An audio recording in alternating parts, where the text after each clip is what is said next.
Newcastle 3, Liverpool 3. The Reds are dealt a big reality check. Hey guys, welcome to the channel. Welcome to another video. Today's video is going to be the not so instant match reaction to Liverpool's epic 6-goal thriller split evenly last night as they travelled away to Newcastle and drew 3-3 with the Magpies in what was a game in which the result was probably deserved for both teams. It was a poor performance from Liverpool overall, but one man in particular for the Reds shined through once again, and there's no prizes for guessing who that man was, but Mohamed Salah, he just seems too good to be true. We're going to be talking about Liverpool's performance, the results, what it means for the Premier League table and everything else in between.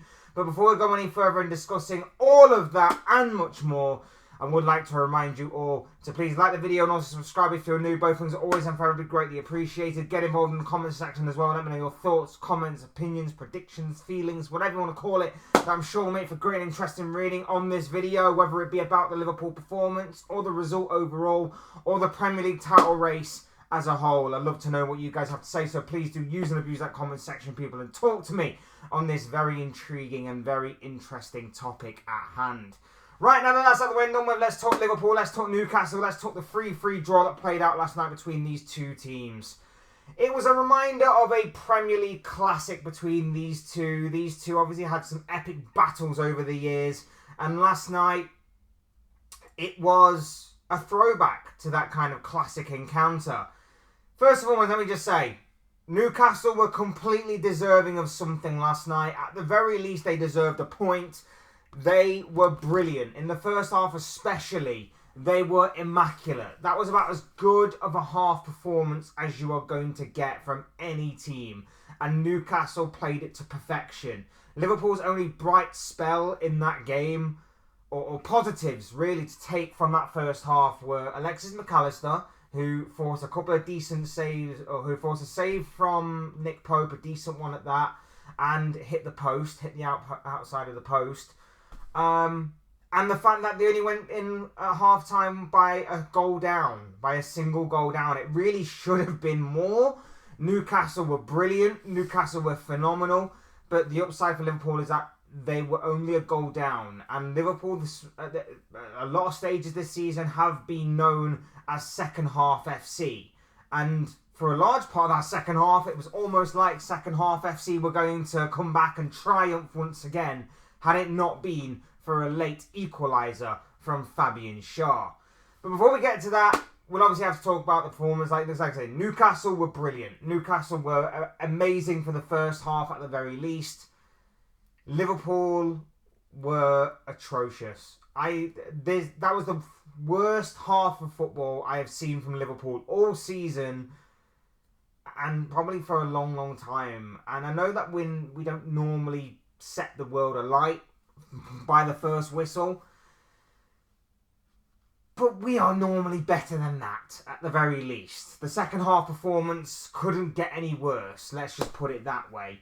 Liverpool struggled to get out of the press. Newcastle's press was completely on point. Gravenberch's little drop of the shoulder and turn that he normally does was not coming off at all. The defence was in total chaos and total disarray. A couple of Liverpool players were struggling to stay on their feet, slipping and sliding all over the place.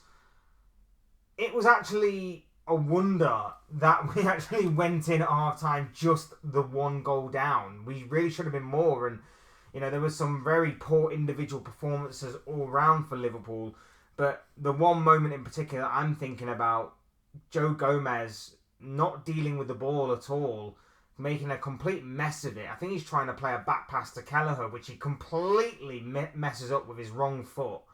And it allows Anthony Gordon one-on-one on goal. And thank God Kelleher, even though Kelleher himself didn't have a great game, more on that in a moment, made a fantastic save to deny Anthony Gordon in the first half. So, yeah, it was an atrocious performance all around from Liverpool. There was nothing that could have been done about the first goal in terms of saving it from Kelleher. Alexander Isak with a quality goal. I mean, he's hit that ball beautifully. He's had a bit of a bit of an inconsistent sort of start to the season, Alexander Isak, but when he's on that kind of form that he was last night, he's unstoppable. And when he hits the ball like that, that's unstoppable. But he was turning Gomez inside and out. He was even making Van Dijk look mediocre. Van Dijk had a very big off night for his standards. Isak was incredible last night. Anthony Gordon was brilliant as well. And I think it probably does go back to maybe the starting lineup of Liverpool, taking nothing away from Newcastle whatsoever, but not starting Trent, continuing with Jarell Quansah at right back, which is where he left off against Manchester City on Sunday. I think that was a bit of an oversight from Arne Slot. A bit of maybe overthinking crept into it. We praise Arne Slot so much this season for having the tactical nuance and know-how and the sort of knowledge and the sort of understanding and reading of the game to make changes and make decisions based on the types of opponents we're facing. I feel like not starting Trent last night was a bit of an oversight. Whether he's still carrying a little bit of an injury, whether he's still not quite ready to play, I don't necessarily know, but I don't know, it just seems strange. And you saw that when Trent came on, especially in the second half, with him setting up 2 of the 3 goals that we scored. It was definitely a change that needed to happen sooner rather than later. And I think that he held off longer than he probably should have done. Especially when Quansah picked up a yellow card in the first half. And with Gordon rinsing him and with Gomez not exactly being at full capacity, with Van Dijk not being great as well, and with Robertson being caught out of position on a number of occasions, Jacob Murphy, he plays for Aston Villa. Jacob Murphy hit the outside of the post as well, capitalising on more poor Liverpool play. They tried to play out from the back, Liverpool, but they were so poor in doing it. They could not beat the press. They kept on giving the ball away so cheaply, and when they did, the likes of Robertson and Quansah were caught out. Gordon was having free rein down that left-hand side. Murphy was having free rein down the other side. And Isak was occupying both defenders. And both defenders did not know what to do with any of the forward line. Tonali was brilliant in the midfield. Bruno Guimaraes was controlling things beautifully. And Joe Linton was being as physical as he normally is. It was a perfect performance from the midfield and the striker situation. And like I say, defensively for Newcastle, apart from the 1 or 2 moments of Alexis McAllister, there was nothing really for Liverpool to shout about in that first half. They kept Salah quiet. Gakpo couldn't get into the game. Nunez was getting deeper and deeper into his own half the later the half drew on to try and get involved in the game. It was a great performance from Newcastle all around. And then in the second half, like I say, the performance couldn't get any worse from Liverpool. And instantly, there was a reply. The one time we break, the one mistake from Newcastle we capitalise on, and Salah feeds Curtis Jones, and it's a brilliant ball by the Egyptian King, and it's a brilliant finish from Curtis Jones to get us back on level terms. And then you're thinking, right, this is typical Liverpool. Second half FC, we're going to now step on their throats and not let up. Oh no, Newcastle came back into the game, we let them, and then Anthony Gordon scores. Yep. You couldn't make it up, could you? The guy that we wanted in the summer, the guy that everyone was thinking would go to Liverpool, the boyhood Liverpool fan, scores against us. Of course he frigging does. Brilliant play again by Newcastle, plays the ball through. Anthony Gordon's through on goal, 1-on-1. It's not the best of efforts by Gordon, and in all honesty, Kelleher probably should save it, but he doesn't. He bounces off of him and goes beyond him and into the back of the net. It's a poor goal to concede. It's a poor moment for the goalkeeper. But it means that Newcastle go 2-1 ahead. We then make changes. We bring Trent on. We bring Diaz on. We bring Szoboszlai on, and instantly they have a bit of they have an instant reaction and they have an instant impact onto the game. Szoboszlai, Trent, Salah all linking up down the right hand side. Trent feeds Salah into the area, and Salah with a great finish to make it 2-2. Then Salah, he's unbelievable. He's simply unbelievable. Trent again on the right hand side crosses it in for Salah. It's the coolness, the collective instincts, and the natural killer instincts of Mohamed Salah to bring the ball in. Lovely turn, creates the space for himself in a very tight situation, and then to just pick his spot into the bottom corner was absolutely phenomenal from Mohamed Salah. He was absolutely brilliant on the night once again, and almost single-handedly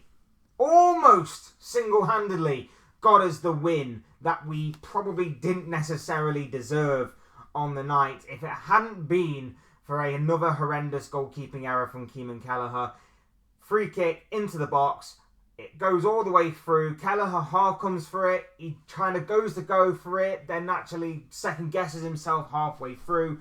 It goes right the way to the back post, and who's on hand to turn home but Fabian Schär. If I want to be harsh, 9 times out of 10, those kind of efforts go into the side netting or go completely across the face of goal. On this occasion, it conveniently goes in. I'm being harsh, of course I am being harsh. It was a brilliant effort from Schär.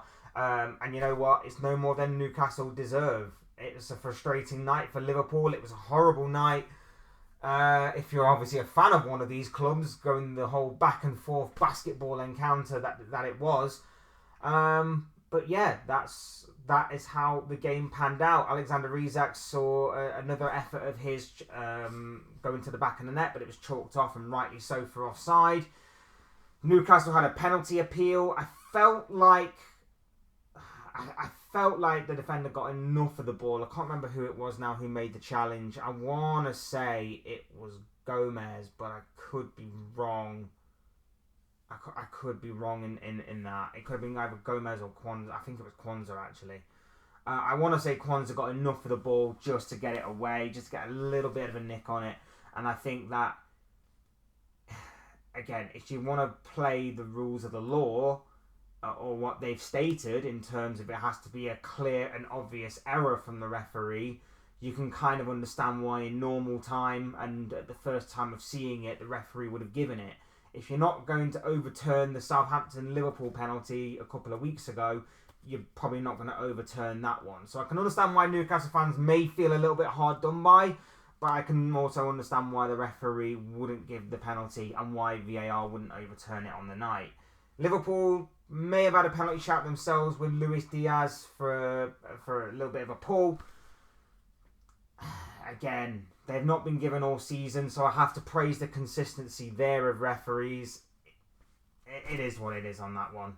One of them will be given eventually, and then we'll have a big uproar about it. But until then, I can understand why that one wasn't given in itself. So, overall, a frustrating night for both. I think both could probably see it as a missed opportunity not to get the 3 points, but I guess you could say that a draw was probably the fair result on the night. Mohamed Salah was the absolute king last night. He was phenomenal. He almost won the game single-handedly for Liverpool.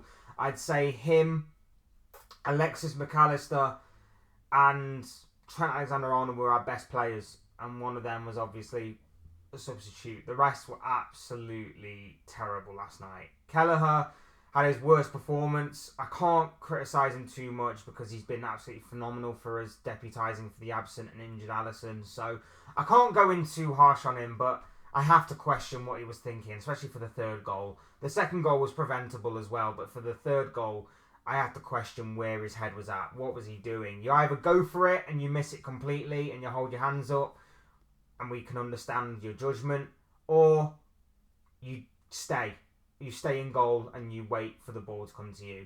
And in the end, he does neither, and he does a little bit of the in-between. And yeah, it's a horrific mistake by the goalkeeper.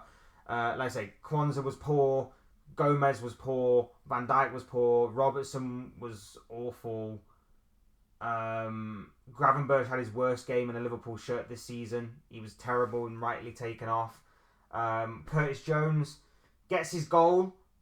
My only issue with Jones last night was I felt there were a few occasions where he held onto the ball too long again. He has that problem where he holds onto the ball for too long. There was a moment, especially in the second half, I think just as we were 3-3, where he holds onto the ball for way too long. He gets caught in the press of Newcastle. He manages to give the ball to a Liverpool shirt, but it's not the best of passes because he's under pressure, and we end up losing possession in what could have been a potentially decent area to at least build an attack from. And then Newcastle break on us.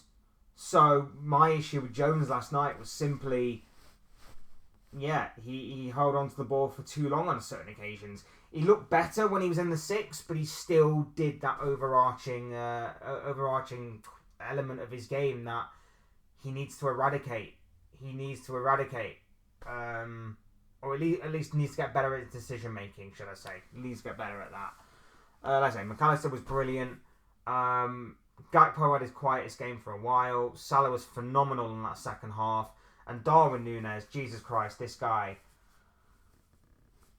I'm sick of going around the houses with this guy. I'm sick of going around this merry-go-round of he's good one moment and he's terrible the next. Sick of it. Like, I can't fault...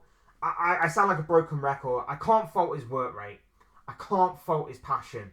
I can't fault everything that he does other than be a striker. And we've had some decent strikers over the years at Liverpool. Fernando Torres in his prime, Luis Suarez, Roberto Firmino. He's not any of them. He's not a natural killer like a Fernando Torres. He's not a playmaker that can also score goals from time to time, big important goals like that. But he's not an unselfish playmaker like Bobby Firmino. And he's not a combination of the two like what Luis Suarez was. I just don't think he's good enough. I've said it time and time again. Don't think he's time and time again, especially in recent months. I just don't think he's good enough. I think this is probably the best we're going to get from Darwin Núñez. He'll turn up on the odd occasion, but he's not consistent enough. And it's his consistency and composure that lacks again. I'm not going to go too harsh on the criticism of the chance that he had at the back post thanks to Cody Gakpo's header. I think he's doing everything he can to get a hold of that ball. I think the speed of it, it's unfortunate, it's unlucky. But what I can criticise him for is the second one. The second one where all he needs to do is just get it on target. And he fluffs it completely. He slices it with his, I think it's his left foot. He misses it completely from about 6 yards out. I'm sick of it. I'm sick of it, and it's costing us. It's constantly costing us. I can't wait for Jota to come back. Cannot wait for Diogo Jota to come back. He would have been a really, really big player for us in this one, and hopefully he'll be back. So yeah, other than that, other negatives to really talk about. Alexis McAllister will be missing from the Merseyside derby this weekend. He picked up a yellow card last night. And whilst we're on that subject, another negative, the referee. Now, of course, the referee was not the be-all and end-all of Liverpool being poor, Liverpool being terrible, Liverpool not winning this game. I'm not here to criticise a referee without warrant. But he was shocking last night. He was absolutely shocking. The first half in particular, he basically gave Newcastle everything. Everything. Unless it was like completely obvious, he gave Newcastle everything. And the worst part of his performance was that McAllister gets booked for a soft little push, I would say. A soft little push. Now, granted, McAllister did have already a foul to his name at that time. He committed 2 fouls, got a yellow card. But Joe Linton, I don't know what he had to do last night to get a yellow card, but Jesus Christ, that guy got away with a lot. He tripped up, I believe, Gomez in the first half, and then about 5 to 10 minutes later, another foul on Gravenberch. And the referee didn't award him anything. The referee was awful last night. Took until after the game, a Nick Pope protest, to actually book a Newcastle player other than one he booked earlier. I can't even remember what that was for. But, yeah, for more than one Newcastle player to be booked, it had to be a protest right at the end of the game, right when the referee stopped. And I don't know whether or not Liverpool I feel like Liverpool defenders did stop when they heard the whistle. So I don't know whether or not things would have changed in that moment. But Newcastle were obviously unhappy with the referee blowing the whistle. Newcastle seemingly on the attack to score. But I don't know whether or not things would have been different had the referee not blown his whistle. Would Liverpool defenders have got back? That kind of thing. Would Liverpool players have not stopped? So, again, there's no real telling on that situation. But, yeah, I thought the referee was shocking. Especially because he seemingly was getting paid by the yellow card he was handing out last night. Seemingly was. Because, yeah, he couldn't wait to book a Liverpool player. He really couldn't wait to book a Liverpool player. We're going to be missing McAllister now for the Merseyside derby, like I mentioned. Trent got booked almost for his first offence since coming on. That was weird. Kwanzaa got booked, rightfully so on that one, but even so, like, he could not wait to book a Liverpool player last night. It was very, very weird. But it's not the be-all and end-all of why we didn't win last night. The be-all and end-all was we simply weren't good enough.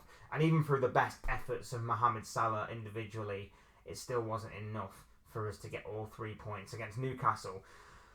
The only positive, other than Salah, of course, other than the performances of Trent and McAllister, is that obviously we're still 7 points clear at the top of the table. So that's something to be positive about. It's not the worst result to go away to Newcastle and get a point. We know how difficult they can be.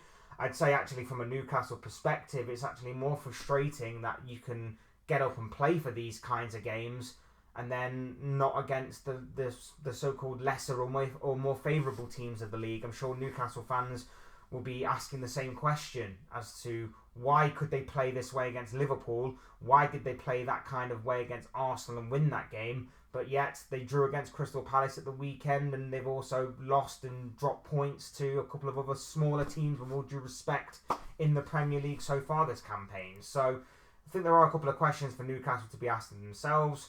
Liverpool is still 7 points clear. Couple of good performances last night from those in red. The majority, though, were poor. Mohamed Salah is still the king. I don't know what more he has to prove for FSG to pull their finger out and to actually give him whatever the hell he wants. But there you have it. He's still performing. He's still doing exceptionally well. He's still doing phenomenally well. He's still doing inevitably well. Liverpool go marching on into the Merseyside derby at the weekend. Everton smashed 4 past Wolves last night. I mean, if that's not a sackable offence for the Wolverhampton Wanderers manager, I don't know what is. I don't even remember the last time Everton scored 4 in a game. They probably don't even score 4 in training, because that's just not what Everton tend to normally do. So yeah, that's going to be a very interesting battle. They're of course going to be up for it. It's a Merseyside derby. I believe it's at Goodison Park. I could be wrong. But yeah, they're going to be up for it. The draw last night now means that is a must-win game for Liverpool. We must maintain our stance at the top of the table to at the least 7 points. But yeah, it was otherwise just a frustrating night last night for the Reds. So we'll see obviously how it goes. We'll see what this weekend holds for us. We'll take a point. We get out of there. There's still a lot of football to go. Just a real bad night, especially when you consider that Arsenal won, Chelsea won, City got back to winning ways as well. Massive missed opportunity for Liverpool. But look, full credit to Newcastle. Totally deserved something from that game last night. Liverpool was shocking. Liverpool were poor. But yeah, Mohamed Salah is still the king. He is still phenomenal. He is still inevitable. He is still the one and only Mohamed freaking Salah. There you have it. Those are just the thoughts, comments, opinions, predictions, feelings, whatever you want to call it, of this guy. I want to know what you guys think. What do you make of Liverpool's performance and result last night? The incredible 6-goal thriller that was the 3-3 draw at St James's Park last night against Newcastle. Let me know what you guys are thinking and feeling down below in the comment section with your thoughts, comments, opinions, predictions, feelings, whatever you want to call it, that I'm sure will make for great and interesting reading. Hit the like button if you haven't already. Subscribe if you are new or want to see more content like this. Both things are always and forever greatly appreciated. And as always, thank you all so much for watching and listening, and thank you all for your continued and brand new support to me and the channel. It's very much appreciated. You guys are awesome, so thank you very much indeed for that. I've been Fletch. This has been another not so instant match reaction to Liverpool 3, Newcastle 3, and I'll see you all again soon in another video or live stream or whatever it may be. Cheers guys, have a good one. See you soon. Take care. Enjoy the rest of your day. I'll speak to you again very soon.